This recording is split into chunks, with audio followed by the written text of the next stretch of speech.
Hi, so this is self-care for the Levator Scapula.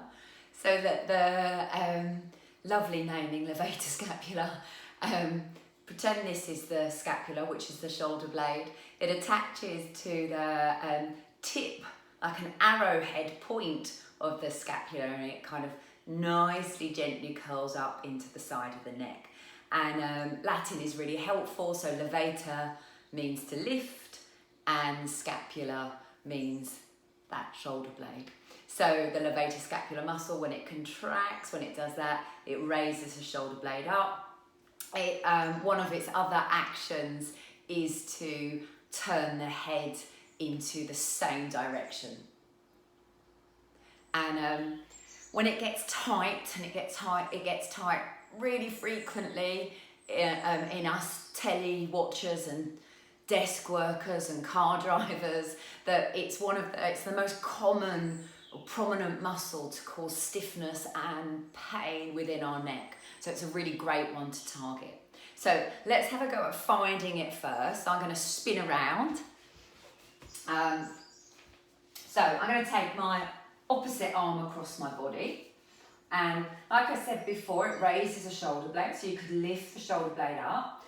And you kind of feel that spongy muscle to the top, so the upper traps. And if you walk the fingers down, you'll feel a hard bone. And that hard bone is the top of the shoulder blade. And you just take your time, just wander around that hard bone. It's in a straight-ish line. And if you walk your fingers in towards the spine, you'll feel the corner of the shoulder blade. And that's where you kind of want to rest your fingers on that corner. And, you know, it might feel a little tender under there. And you're just with these two fingers, make sure now you've dropped the shoulders and you can support this elbow, that you're just gently pressing down on that point. It's not a sharp prod, it's a gentle pressing down. I'll demonstrate with these fingers, gently pressing down, and as the tissue softens, you can maybe press a little bit harder. And you're going to wait and hold maybe 10, 12 seconds. And you might find that any pain that you feel under the fingertips might start to kind of soften and dissipate.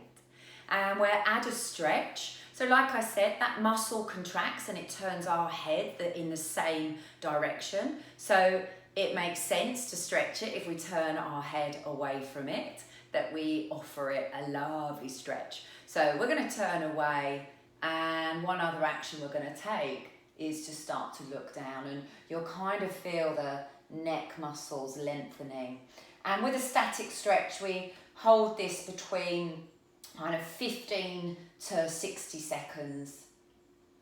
If your fingers become tired, then, you know, just release the pressure of the fingertips on the shoulder blade. And then you'll release. Compare the two sides. So I definitely have to work on this side because it feels like it's up here. If you have any questions as usual, then please do ask them. And I look forward to seeing you in one of my yoga classes or on my massage couch. Namaste.